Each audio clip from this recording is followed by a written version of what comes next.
complicación muy grave de cualquier enfermedad infecciosa.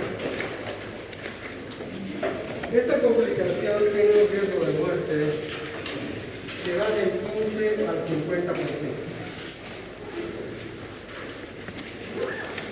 De modo que si la persona no recibe el adecuado tratamiento, su riesgo de muerte es alto. Como ejemplo, todos los que han muerto por COVID murieron por sepsis. ¿Sí? Todos los muertos por COVID, su causa de muerte fue sepsis. ¿Cuál es el concepto? Es la respuesta inflamatoria descontrolada que tiene el organismo frente a una enfermedad infecciosa.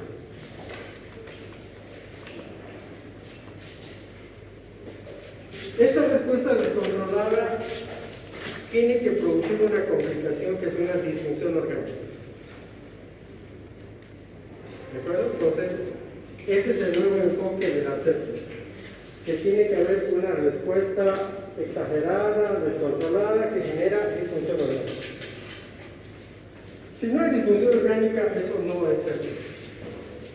Las disfunciones pueden ser respiratoria, cardiovascular, renal,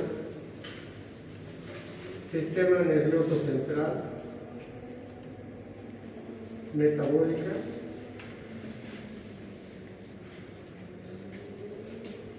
hematológica.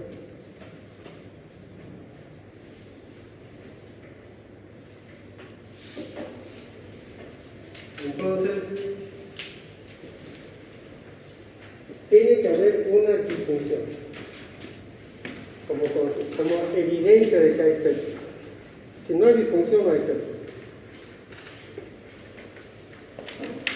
Entonces, ¿cuál es el requisito acá? Que tiene que haber un foco. O sea, no puede haber sepsis si el paciente no tiene infección.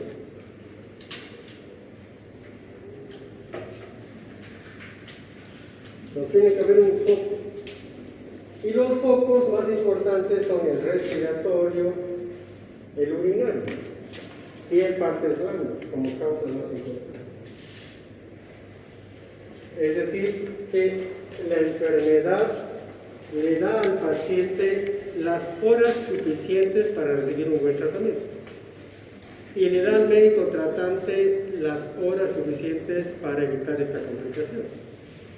En otras palabras, cuando aparece sepsis es porque ha habido falla de algo. O el paciente no va, o el médico que lo trata no sabe sepsis.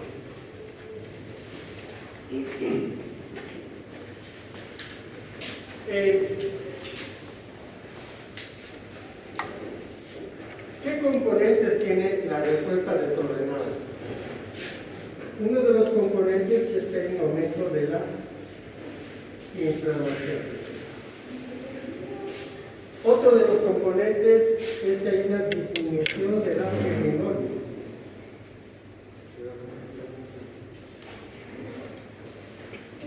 Hola. Y otro de los componentes es que hay un aumento en la producción de coágulos. Así que esos tres, buen día, esos tres componentes son los que generan lo que hemos dicho, la respuesta desordenada que tiene el cuerpo frente a una enfermedad infecciosa y que da origen a una disfunción orgánica. ¿De acuerdo? Bájense un ratito a la dirección, que le den 2 hojas para controlar la sección. ¿De acuerdo, chicos? Entonces, esto es lo que ocurre. Entonces, el paciente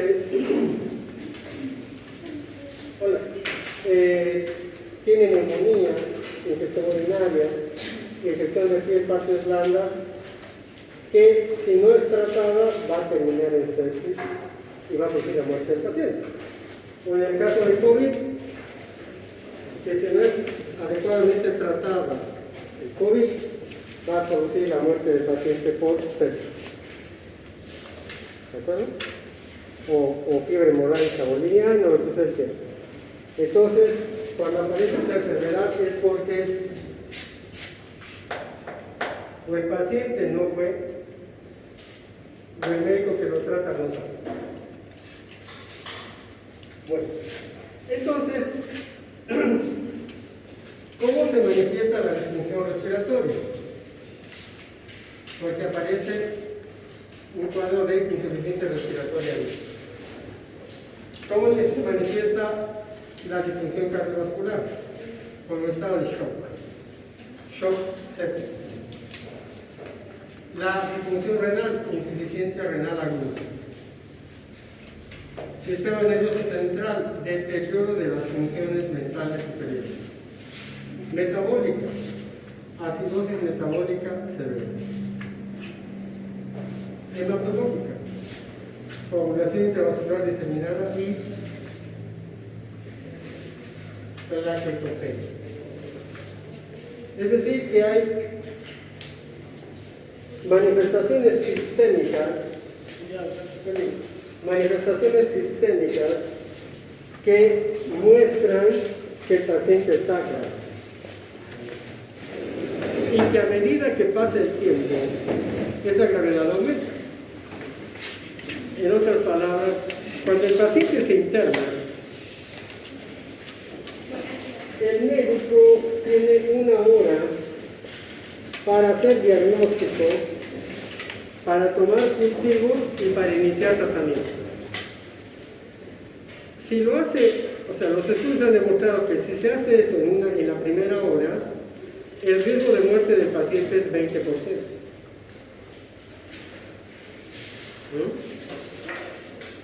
Imagínense, 20% en esa primera hora. Entonces, si el médico no se da cuenta, o tarda, etcétera, y empieza el tratamiento 12 horas después, o al día siguiente, o lo que sea, el riesgo ya no va a ser 20%. Por eso que el paciente termina falleciendo. ¿Por qué? Porque estas disfunciones se van agregando. Empieza con esto, y después se agrega el shock, y después se agrega la insuficiencia renal. Así que en pocas horas ya tiene 3 disfunciones. Y por eso el riesgo aumenta. ¿De acuerdo? Entonces, en esta enfermedad, la velocidad de diagnóstico y de tratamiento es importante. Es decir, el médico está trabajando en contra del tiempo, en contra del reloj. Y por eso, el año 2002, apareció el concepto que se llama la hora de oro. Porque en esa hora hay que hacer muchas cosas. Diagnosticar, tomar cultivos y empezar a atender. Y empezar el tratamiento de las disfunciones. ¿Está Josué? Por ejemplo. Ya. Aquí aparece una lista. Anote antes porque en esta lista y usted de aquí para allá anote esta lista. Hágase toda rápido. Así que las disfunciones van apareciendo rápidamente. Pero el paciente empieza con un riesgo alto, ¿no? En la primera hora ya tiene 20%. Y eso se va a agregar. Cuando aparece esto y esto, el paciente ya no está séptico, tiene falla orgánica múltiple. Entonces su riesgo es más alto. Ahora, en cuanto al tratamiento, lo primero que tiene que hacer el médico es identificar el foco. Identifica el foco y tiene que rápidamente decidir si ese foco ¿necesita tratamiento quirúrgico o solamente tratamiento médico?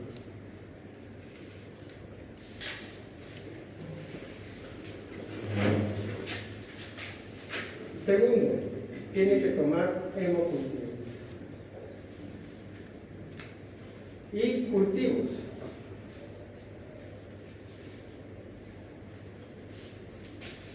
Si el foco es respiratorio, ahora tendrá que tomar un cultivo de esputo. Bueno, cultivo de esputo y además cultivo de sangre. Y así sucesivamente. Dependiendo del foco, tiene que tomar cultivo y hemocultivo. Y empezar el tratamiento antibiótico. Esto es una hora.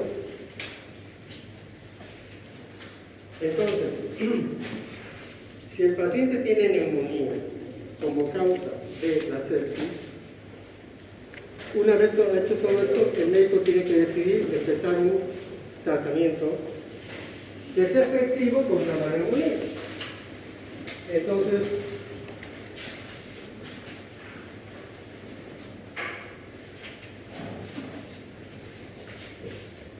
se puede indicar una cefalosporina de tercera generación. Fíjense ustedes que les estoy explicando que la cefalosporina de tercera generación es para tratar infección grave, ¿no? Sepsis.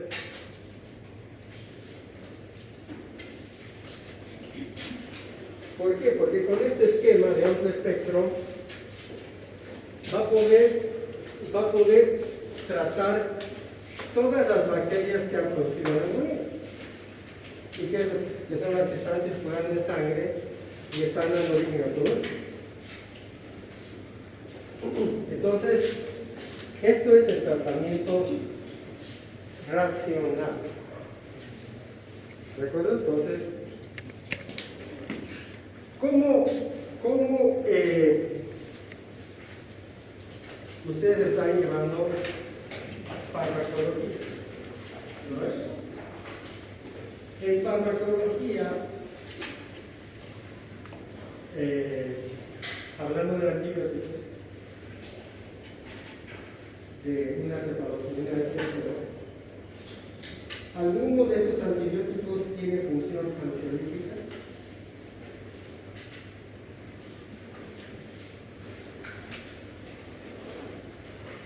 ¿Entienden la pregunta? ¿Entienden o no entienden, chicos? Porque los veo, algunos dicen sí, la mayoría no saben o no responden. ¿La cefalosporina de tercera tiene función ansiolítica, sí o no? A ver, contéstese. Levanten la mano los que dicen no.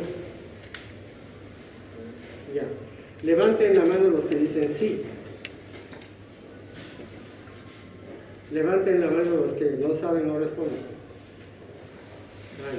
Bien, me gusta que estén aquí con esto. Van a estudiar esto.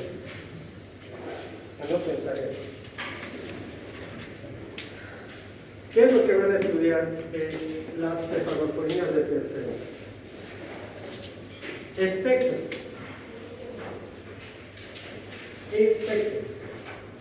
Y segundo, ¿qué función ansiolítica tiene?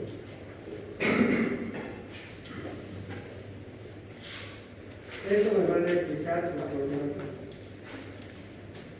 Entonces, los que están hoy día anotándose en la lista, voy a llamar la próxima clase y me decir, a ver, fulanito, Araceli, usted estuvo en la anterior clase, explíqueme cómo es el espectro y cómo es la función ansiolítica que tiene la ceftriaxona. ¿De acuerdo? Listo. Entonces, este antibiótico de amplio espectro es suficiente para tratar una neumonía grave. ¿Listo? ¿De acuerdo? O sea, como ustedes van a estudiar y van a aprender, se van a dar cuenta que una cefalosporina de tercera generación es de amplio espectro Es altamente potente y hay que dar en la dosis adecuada. Por lo tanto, es suficiente para tratar esto, que es producido por esto. Esto es importante. ¿Por qué? Porque como estoy identificando el foco, y como yo ya aprendí en infectología cuáles son las causas de neumonía, sé que esto es suficiente. Pero además he tomado la previsión de tomar una muestra de esputo y de sangre. Entonces tengo dos resultados. Dos resultados que los voy a conocer en cuánto tiempo. ¿Ah? ¿En cuánto tiempo voy a conocer estos dos resultados?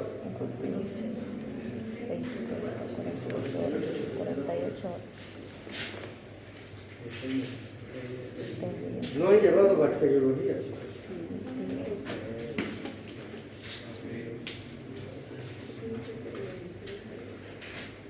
¿Cuál es el Carla? ¿Cuál es el medio de cultivo para neumococo?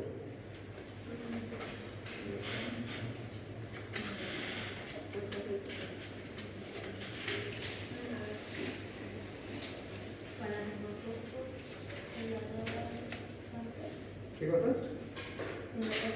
¿Allá sangre de dónde? ¿De qué sangre de quién?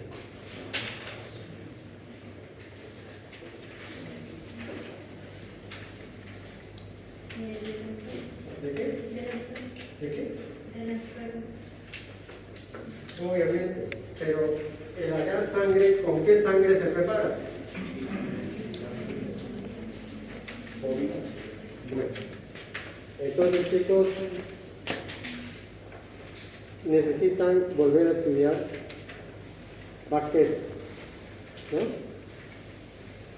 Araceli, ¿en qué medio de cultivo desarrolla Haemophilus influenza? Bueno, confirmado. ¿Cómo han llegado a tercer año? Así que el cultivo realizado en el medio adecuado, el informe va a salir en 2 a 3 días con el antibiótico. ¿Sí? Entonces aquí le vamos a llegar a una tarea. La segunda tarea es medios de cultivo utilizados para neumococo, Haemophilus influenza,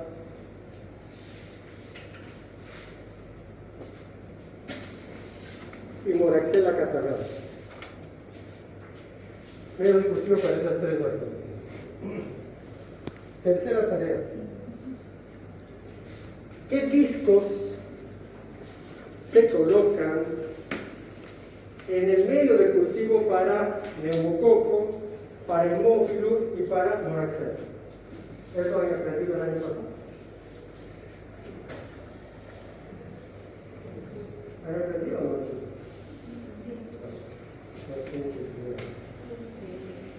Eso va a servir para que ustedes tengan el conocimiento de para qué sirve la cefalotronina de infección y no hagan barbaridades más adelante. ¿Sí? Bueno, entonces, si le doy al paciente identificado el foco y le doy esto, con esto voy a curar al paciente. Pero si no he identificado el foco, ¿qué le voy a dar? Cualquier cosa. ¿Pero por qué no he identificado el foco? Porque no he examinado bien al paciente, porque no he hecho una buena historia clínica. Porque como ya dijimos en la definición, la sepsis aparece como complicación de un foco. Y ese foco es evidente. Porque no puede aparecer sepsis sin foco. ¿Se entiende? Bien. Entonces, si yo identifico el foco, sé lo que le voy a dar. Pero además, como prueba, estoy pidiendo cultivos. Y ese cultivo me va a confirmar. Entonces acá, ¿qué opciones tengo? que desarrolla neumococo, hemófilos influenza o Moraxella catarrhae. Esto va a llegar al tercer día y me va a permitir mantener ese antibiótico o cambiarlo por otro mejor. El otro mejor tiene que ser de espectro reducido, porque este es de amplio espectro. ¿Sí? Entonces yo no puedo mantener un tratamiento dirigido a 20 bacterias cuando sé que le puedo cambiar con otro antibiótico dirigido a 2 o 3 específicamente a 9. Parece que entonces, de esa manera es el tratamiento científico de la sepsis. De otra manera, el paciente termina muriendo, como ha pasado en COVID y todo. Bueno, aparte de esto, aparecen las disfunciones. Entonces, en las disfunciones hay que dar lo que se llama soporte. Si el paciente está con insuficiencia respiratoria aguda, ¿cuál será el soporte? Oxígeno. Eso es lo que necesita oxígeno, por cualquier medio. El último medio es ventilación mecánica. Si el paciente tiene disfunción cardiovascular, ¿cuál será el tratamiento?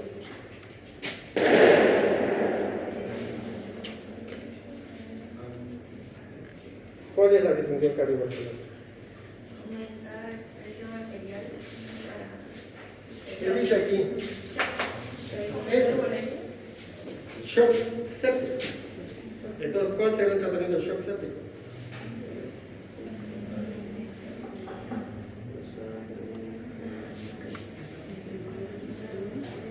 ¿Cuál es? No llevamos fisiopatología del shock. Seguro que ya llevado. Y que ha llevado citoquina, Pero entonces sería dar paso y...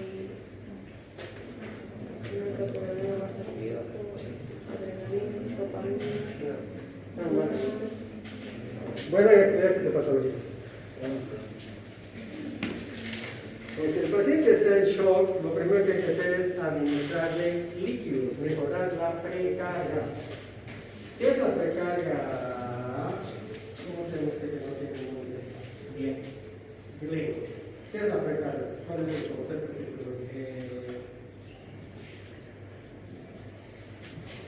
Es el volumen residual después de una diástole. Volumen residual después de una diástole. No. O sea, tiene algo que ver, pero no es la respuesta concreta. Otro concepto, ¿no? ¿Cómo se llama? Eso. ¿Qué es lo que volumen de fin de diástole? Volumen de fin de diástole. Y en otras palabras, Es la cantidad de sangre con la que se termina de llenar la cavidad. muy bien, eso está bien. La precarga es la cantidad de sangre que está volviendo al corazón. ¿Es verdad? Y en shock, ¿qué hay que hacer con la precarga? ¿Y eso cómo se aumenta? ¿Qué? Aumentando la OG. ¿Con qué? Soluciones hipertónicas. Con líquido. Hay que hidratar al paciente.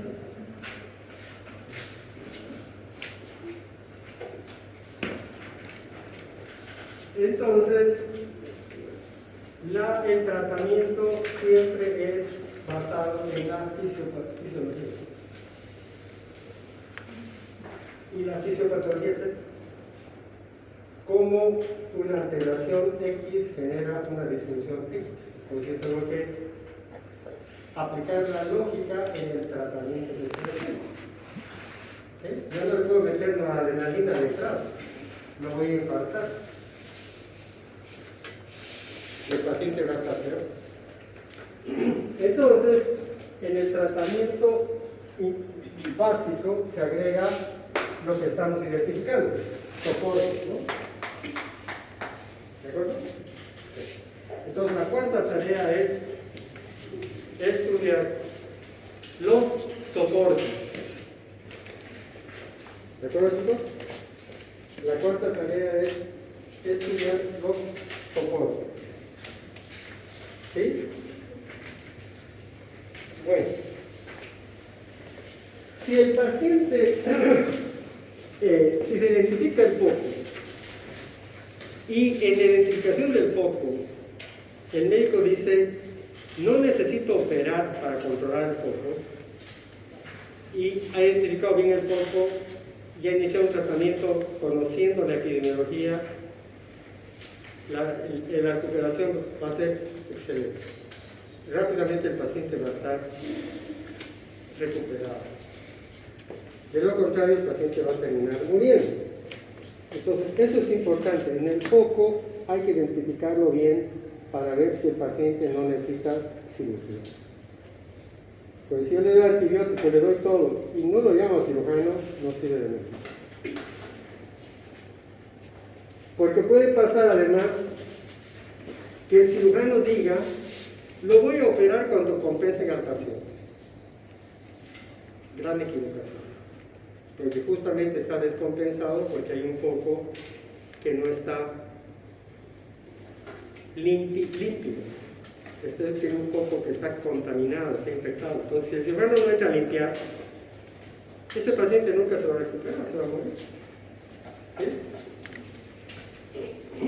Yo tuve hace un mes atrás, yo tuve una paciente que estuvo internada en la Caja Nacional y sus hijos me llamaron en la noche ahí, preocupados, dicen, doctor, mi mamá está muy mal, quiero que la atienda. Bueno, le digo, ¿qué tiene? Está al lugar. Bueno, que la vea al médico allá y le haga estudios y yo la veo mañana, porque me llamó a las 9 de la noche. Me dice, no, doctor, está muy mal, no le están haciendo nada, que por allá la tenemos acá. Bueno, le digo, ¿y dónde la quieren llevar? Donde usted diga, bueno, ya llévenla a esta clínica y la llevamos.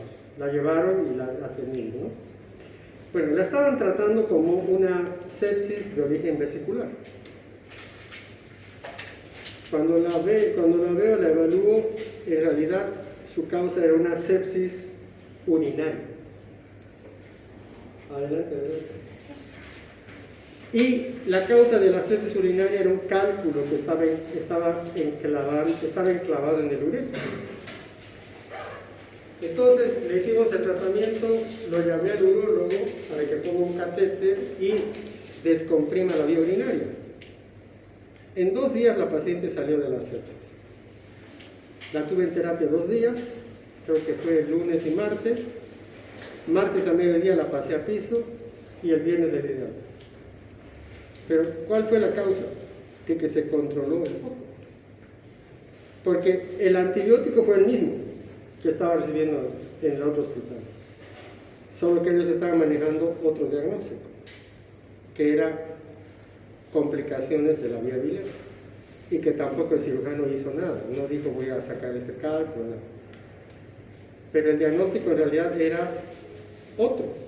Era sepsis a partir de una infección urinaria. Entonces, la identificación del foco es importante.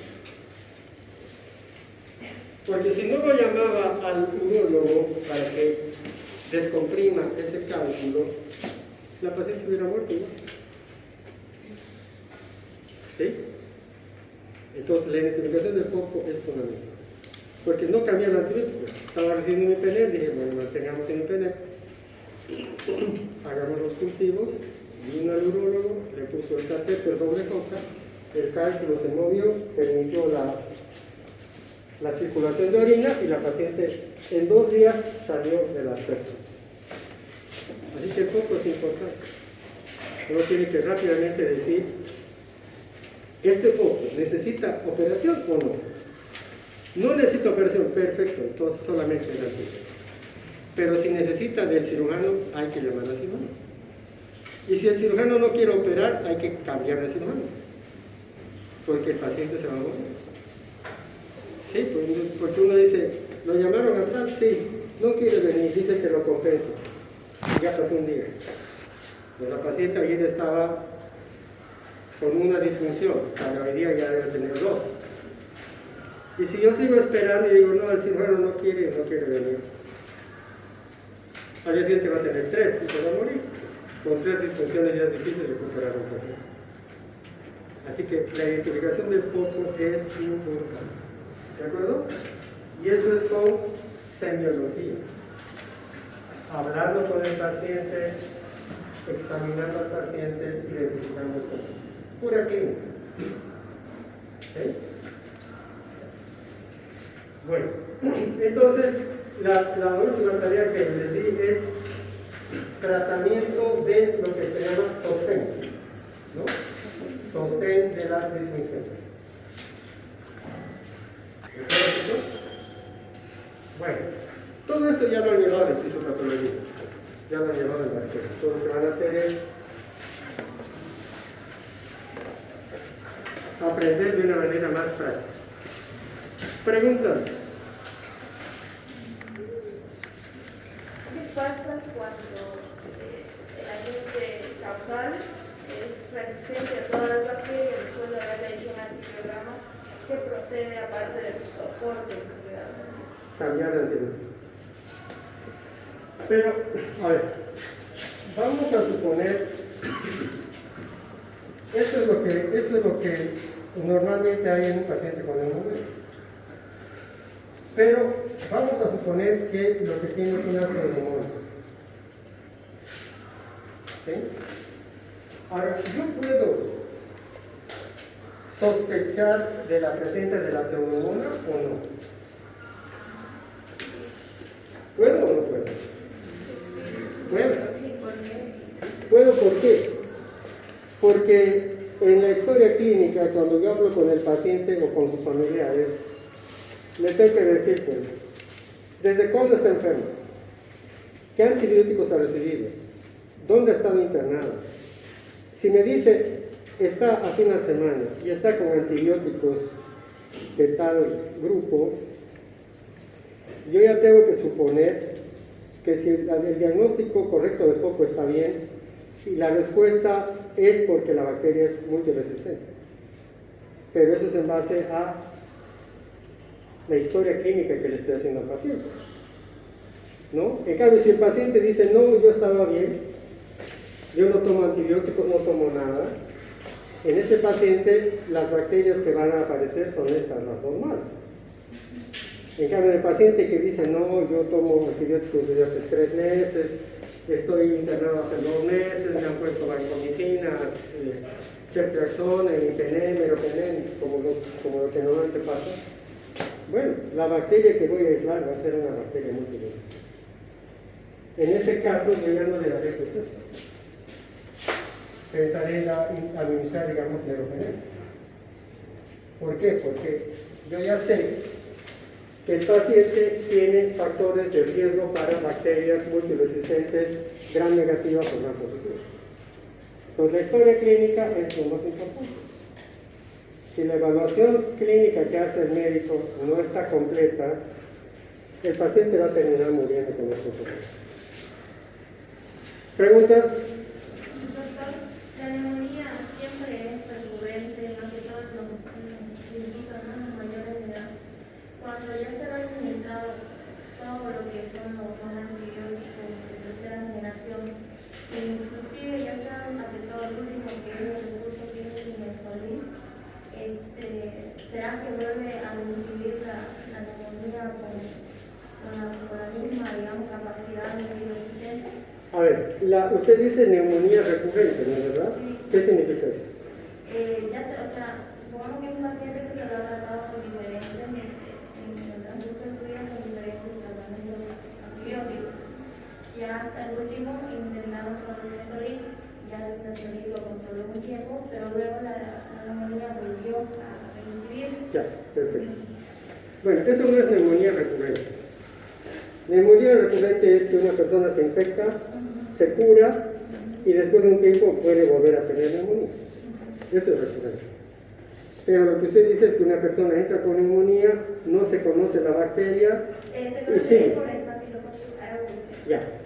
Pues, en ese caso, si salió por el Staphylococcus aureus, ya es porque el paciente tiene factores de riesgo para desarrollar esa infección. Normalmente no tiene que haber neumonía por el Staphylococcus aureus. Entonces, si sale así y en el cultivo sale sensible a la vancomicina, hay que darle una buena dosis de vancomicina, nada más, y ayudar a que limpie bien las secreciones del pulmón.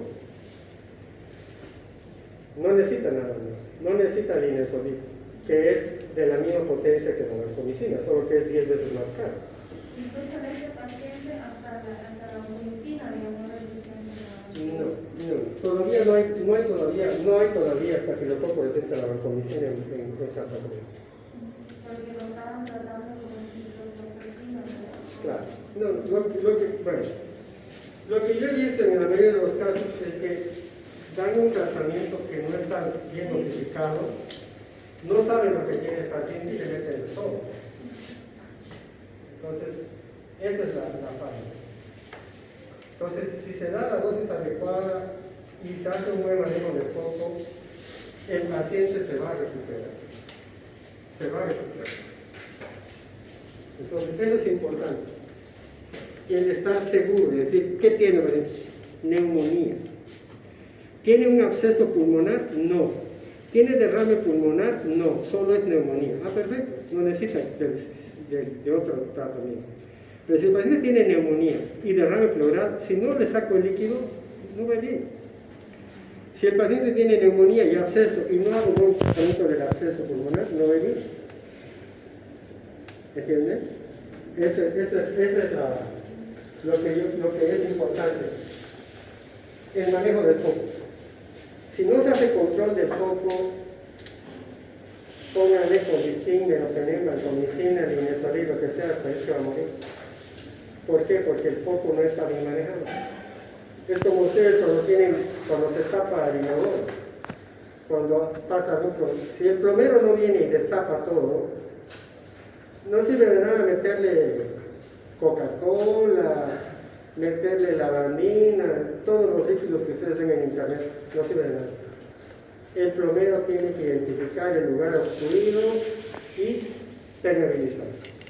Si no, no sirve. Lo mismo pasa en el cuerpo. Si hay un foco que necesita drenaje y no se drena, está muriendo. ¿Sí? Bueno, ¿preguntas? ¿Hay alguna pregunta más? Yo tengo una duda. Vale. Debido a la intensa inflamación que hay, ¿es bueno administrar los glucocorticoides con los antibióticos? ¿Debido a qué me dicen? Debido a la intensa inflamación que hay en una sepsis, ¿es buena la administración de glucocorticoides No. acompañados con antibióticos? No. Ya. No. Este trabajo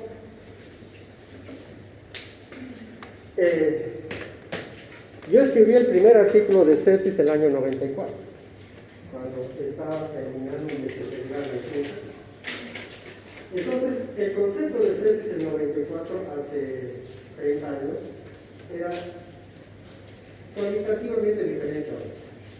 Pero hay cosas que no han cambiado porque se han hecho investigaciones muy bien, se han hecho buenas investigaciones, y esas investigaciones hasta ahora no se han modificado porque el muestreo estuvo bien hecho.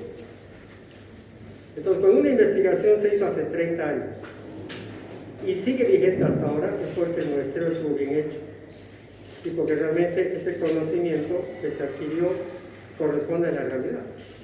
En cambio, si la investigación fue con un muestreo mal hecho, las investigaciones de ahora van a demostrar que esa era una equivocación. Bueno, ¿en qué consiste esto? Que se ha identificado que hay una médica, bueno, hay un grupo de médicos en Francia que hace 30 años el grupo está liderado por una médica que se llama Michelle Palaña.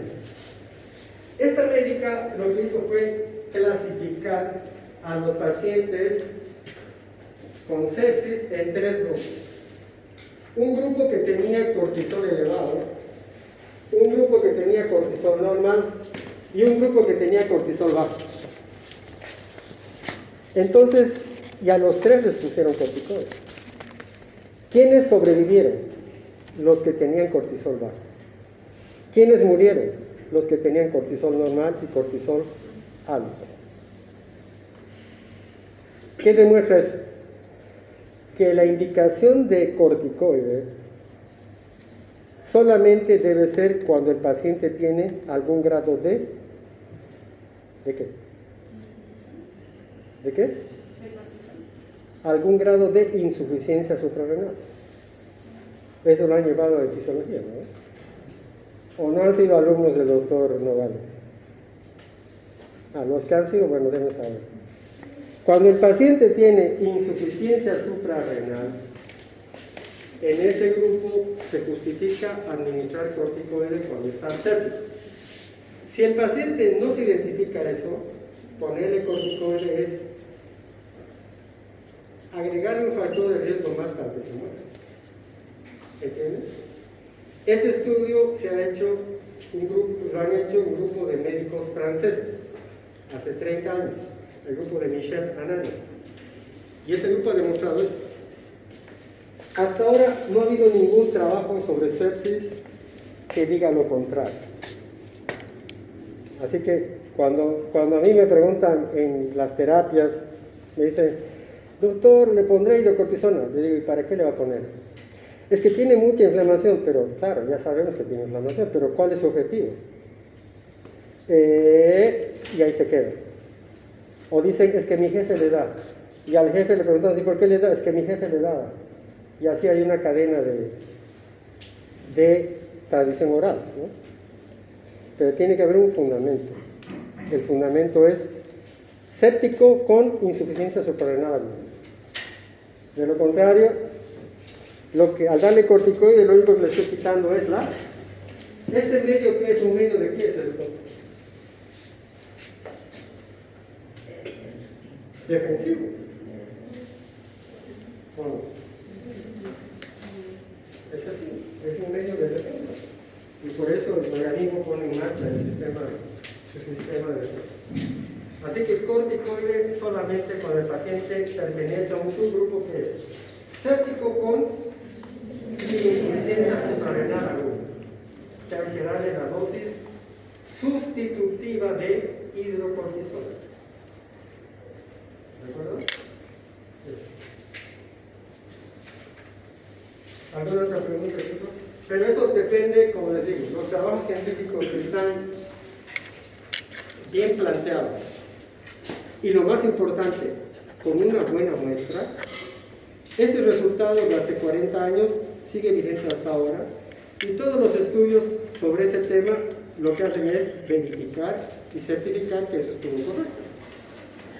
En cambio, si se hizo un estudio que no tiene un buen muestreo y un buen planteamiento, de aquí a unos 5 años hace otro estudio mejor planteado, con mejor muestreo, que lo va a descartar.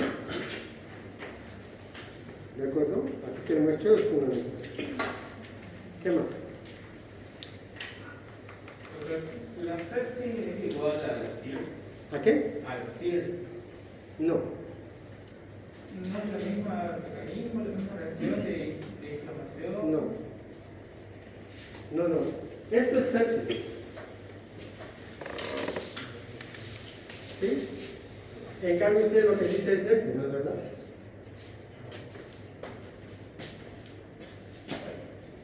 Cuando usted dice SIRS, ¿qué quiere decir? El síndrome de respuesta inflamatoria sistémica. ¿Ya? Casi el mismo concepto que ese. No. O sea, la respuesta inflamatoria sistémica que antes se llamaba así es nada más. Pero no es sepsis. Tiene que haber esto. Tiene que haber esto. Y tiene que haber esto. Tiene que haber la causa, que es diferente. El síndrome de respuesta inflamatoria sistémica, como el COVID, por ejemplo, es otra cosa. ¿Otra pregunta?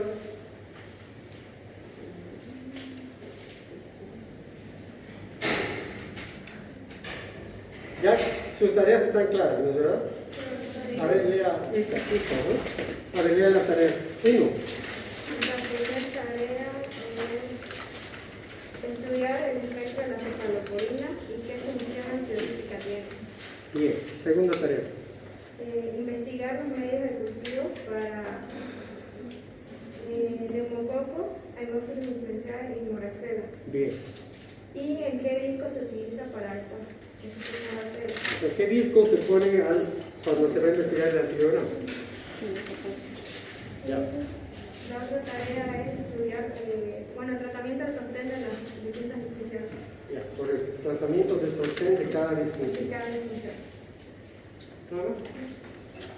¿Listo? ¿Alguna pregunta más, chicos? Bueno, cuando les tomé el primer parcial, mandé una carta a la DUCS para pedir que nos reserven el coliseo. ¿Sí? Pero el coliseo no se puede, yo no puedo pedir para mañana el coliseo, tengo que pedir con anticipación. Entonces, cuando pedí que reserven el coliseo, también pedí que reserven para el segundo parcial, para el tercer parcial y para el examen final. De tal modo que la DUC sabe qué día va a haber el segundo parcial de fecha. Ya está reservado. ¿Qué día va a ser? 12 de septiembre. Eso ya está programado. Les voy a pasar además las fechas del tercer parcial y del final, para que ustedes, y eso también lo sabe la dirección, para que en caso de cruce, que es poco probable, ya digan, ¿no? Ya tenemos fecha para tal día, para el tercer parcial de infecto, para el final de infecto. ¿De acuerdo? Segundo parcial es 12 de septiembre. Entonces ahí van a entrar todos los temas que vamos a avanzar, que estamos avanzando después del primer parcial. ¿De acuerdo? Doctor, el tema de VIH no lo acabó. Ya lo acabé. No lo acabó. Usted no vino, ¿no? Pero ya lo acabé. ¿De acuerdo? ¿Alguna pregunta más, chicos? Bueno, el tema que van a leer es un tema no es muy amplio, pero necesita análisis, necesita razonamiento. ¿De acuerdo? Así que leanlo con esa recomendación: análisis y razonamiento. Pásenme las letras, chicos.